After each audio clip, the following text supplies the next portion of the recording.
Your Majesty, Mayor Wouters. Ladies and gentlemen, good morning and welcome. Thank you for joining us today at this SDG Changemakers event. Welcome at the Danone site here in Rotselaar. And we are very honored, of course, by the presence of Her Majesty the Queen. The Shift and Danone have worked very closely together the last few months to co-create this beautiful event. And of course, it would have been a pleasure for them to welcome you all here in person today, but for reasons we no longer need to explain to all of you, I think you know why this is not an option today. So we're glad you're joining us from home or from work or wherever you are. However, it was possible to invite a few people here on the premises, and we're very glad to have a few people in the room, also very welcome. Before telling you what else is on the program this morning, I would like to ask Her Majesty the Queen to share with us her statement on Sustainable Development Goals of the United Nations. Your Majesty.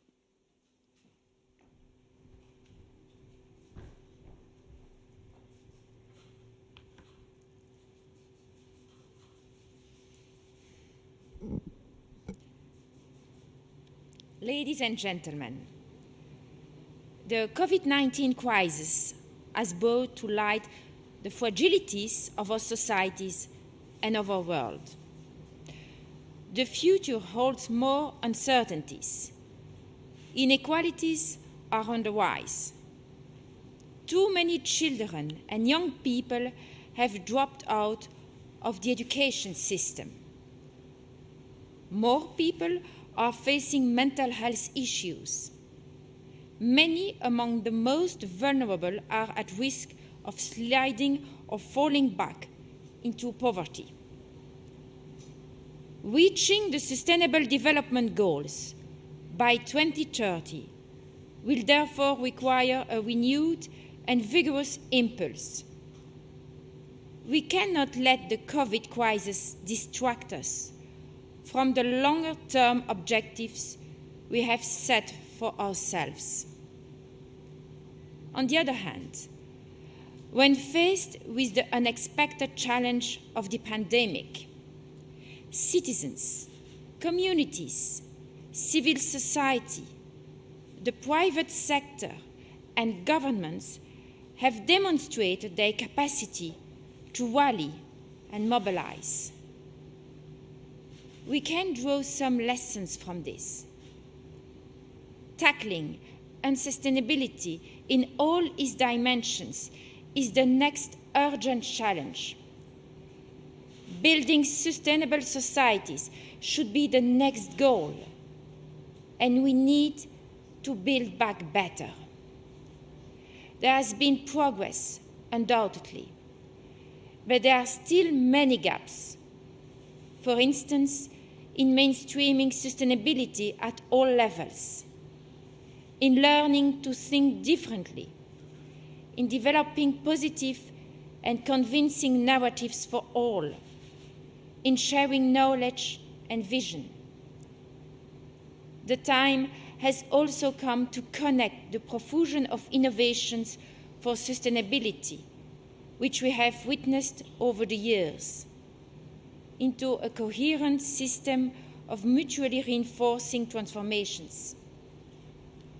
For all stakeholders to finally become the owners of a shared vision of the future we want, and for no one to be left behind. Building confidence through all sectors of society will be key. Participation will play a major role. Intelligent communication will be a powerful tool. Your contribution as present and future change makers is also to create and develop concrete solutions. We can help make them understandable and accessible, and you can share your experiences widely. The next generation of leaders, managers, change makers, and citizens is already with us. I hope they will be heard and supported. we owe it to them, and we owe it to the society as a whole. I thank you.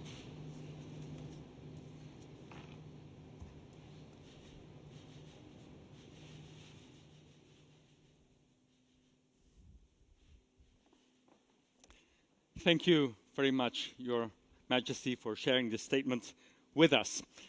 Now, let me just briefly tell you, ladies and gentlemen, we have a visual harvester processing everything that is going to be said here today in a very creative way. His name is Django Jim, and so you will now and then see a drawing popping up on your screen. Now, how can we integrate the Sustainable Development Goals and the climate challenge into the heart of companies and organizations? That is what we are going to talk about this morning. We'd like to offer you some inspiration, some thoughts, some ideas on the topic, and also we would like to invite you to take action or to inspire other organizations to do so. What's on the agenda? During the first part of this event, we will have the pleasure to listen to Emmanuel Faber, Chairman and CEO of Danone. He will share with us his vision on how Danone can lead as a change maker. After that, we will have a panel discussion with several experts focusing on Sustainable Development Goal number 13, which is climate. And to conclude this event, we will present to you the Belgian Alliance for Climate Action, a community of actors with ambitious climate goals who will gather in a learning network to help each other to achieve these goals. You will find out a lot more about this alliance later on this morning. Now, during the keynote speech of Emmanuel Faber, you can ask questions. Please use the chat on the website for that. Please also mention your name and your organization, and we will try to answer as many questions as possible right after the speech.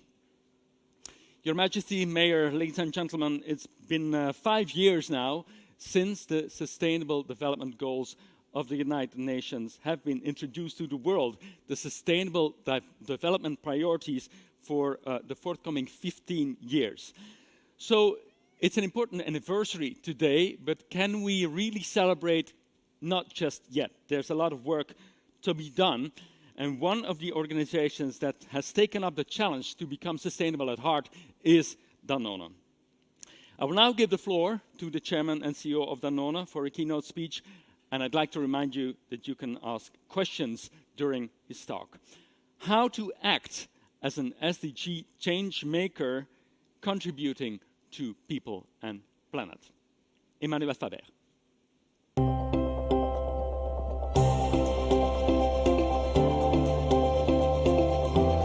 Thank you, Your Majesty. Thank you so much for your words. Thank you for your work as an SDG advocate. Madam Minister, Mr. Mayor, thank you for being here with us. Yes, change making is what SDGs need, basically. They will not occur by chance. They will occur because our soul, our hearts, our minds, our hands are at work together. And for me, they provide a unique opportunity for us as a species, really, to be successful because we can develop a common language, we can develop a common purpose. At Danone, the question of purpose has started decades ago. We've been pursuing a dual economic and social project since the early 70s, in this country as in many others. And we are delighted to be part of the program of today, and thank you for having me and sharing a few aspects. I think the first thing that needs to occur by trying to put the SDGs at work in a business is to realize that SDGs are not an externality.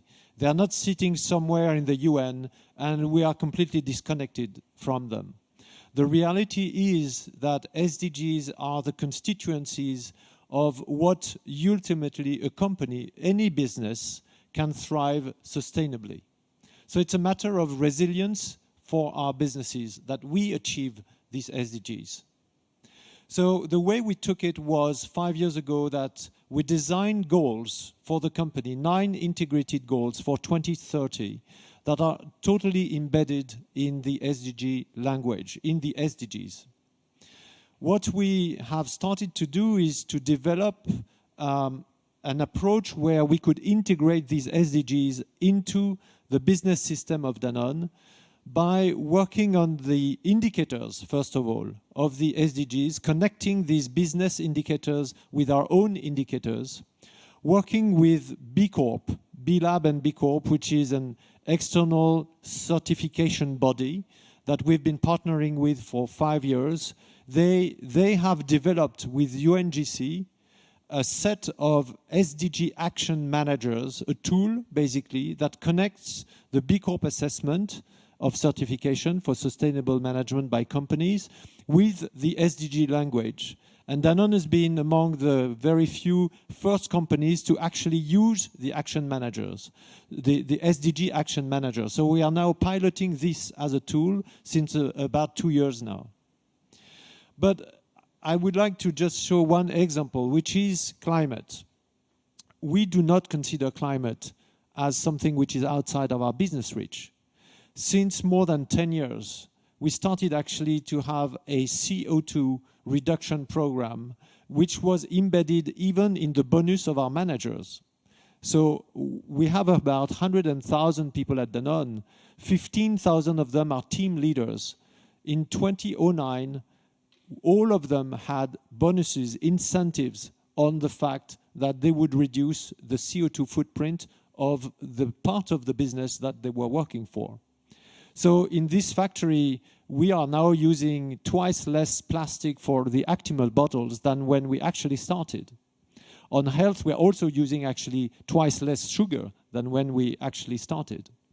This factory is embarked on a 75% reduction of the water we actually use from the communities here by an investment that we did 2 years ago.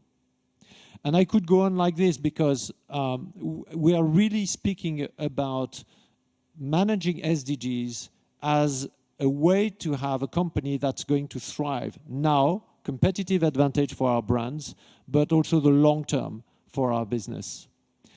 When we speak about CO2 and climate, I speak about the resilience of our agricultural and food model. Our food system is broken the way it is managed today. Our agricultural model will not survive climate change. And it's happening now. We're still using too much water for agriculture. We're still emitting too much CO2. The whole of agriculture is actually emitting about the same as the whole of industry in terms of greenhouse gas emissions. But we have this unique ability in agriculture that we can sink this carbon back into the soil. And this is why Danone has embarked with all our farmers upstream on a program of regenerative agriculture. We want to promote an agriculture that will create a resilience for the next generation of farmers, for the farmers of the future, but also to make sure that there is farm tomorrow. There is something that will get out of the soil where 40% of soils worldwide are degraded today by the monoculture that our big food model has developed. We need to revert that tide. So integrating the SDGs in our business when it comes to that means that we have taken a position that we should be carbon neutral in the horizon of the SDGs and the overall UN climate agreement of 2015 in Paris. One clear thing that happened, we set our goals for 2015 that in 10 years we would peak our emissions, including agriculture. Well, the good news is that by the hard work of everyone, with us, at us, but also with NGOs, governments around ourselves, we've actually reached the peak carbon of our emissions last year. So 5 years ahead of our program, now our emissions have started to go down. Last year they went down by 7%. So it means it's doable. It's doable if we are clear that this is part of what we should do as a business to survive as a business. We went further down the road, integrating these SDGs by actually publishing for the first time this year, in 2020, the first financial results of Danone post-carbon. So we published a post-carbon charge, EPS number, earning per share number. That created a very interesting discussion with our shareholders, because now that it has gone down, the carbon charge has gone down, it means this post-carbon number is going to grow faster than the accounting number. So suddenly they get interested in the conversation with us about climate. So in a nutshell, I think it takes integrating SDGs in business takes, I think, the vision that they are fundamentally part of the business and we need to take risks for that. The last word I would share is this crisis. We are going through a pandemic that is an evidence of the fact that the way we lived, the way we have managed natural habitats, monoculture in agriculture, urban development is the cause of this pandemic. This pandemic, this virus, has taken the planes, the ships, the trains, exactly the way we are using to transport ourselves and to move around this planet. So it's deeply connected with the way we live. And there will not be a recovery, resilient recovery, if we do not accelerate the agenda for SDGs. And what I would like to say is that I was blessed with the reaction of our shareholders when in the middle of the confinement, we decided to move Danone into the next level of SDG engagement by using the French new status of entreprise à mission, a benefit corporation basically, that allows us to have all our objectives about planet, health, people, inclusiveness, now embedded in the constitution, the law for Danone. So it means that as a board now, we have appointed a set of world experts on these topics that will report publicly on our progress on those. And our board is going to abide by the bylaws of Danone, which means this mission, bring health through food to as many people as possible, which we have had for many, many years. But it's now in the bylaws of the company. And guess what? 99% of our shareholders voted yes that day. So for me, it's a big hope that this recovery will progress and will stick if we accelerate our ability in terms of governance, of indicators, of business integration, to actually accelerate the agenda of SDGs, not to slow it down, please. I mean, it's a call for all of us in business. I know how difficult it is, even absolutely for us as everybody else. We have got so many urgencies to deal with. But there is one that cannot change. It's to build a resilient future. We need that. And we need this courageous tension between the short term and the long term. I know for my colleagues in business that this tension is as high as it has ever been. But that's really the one we need to manage with the conscience that protecting our people is clearly the priority. Our people and the people around them. I think this social crisis, unemployment is going to be critical for the recovery. We, large companies at least, need to be aware of that and making our part to avoid as much as possible the super difficult consequences of growing inequalities. But in the same time, that social justice will not stick without climate justice. And I think this is what the SDGs are teaching up. We are trying to, with many other companies, coalitions of companies that have gathered around us, and we are participating too, because at the end of the day, SDGs number 17 is probably the most important of them, which is collaboration together. There will be a future if it is a future for all of us together. Thank you for your attention, and thank you again for inviting us to share here. Thank you very much for this beautiful, inspiring speech, Manuel Faber. Ladies and gentlemen, Her Majesty the Queen will now take leave, so may I ask you to all rise. Your Majesty, it's been an honor. Thank you very much for your presence here at this SDG Changemakers event. Thank you.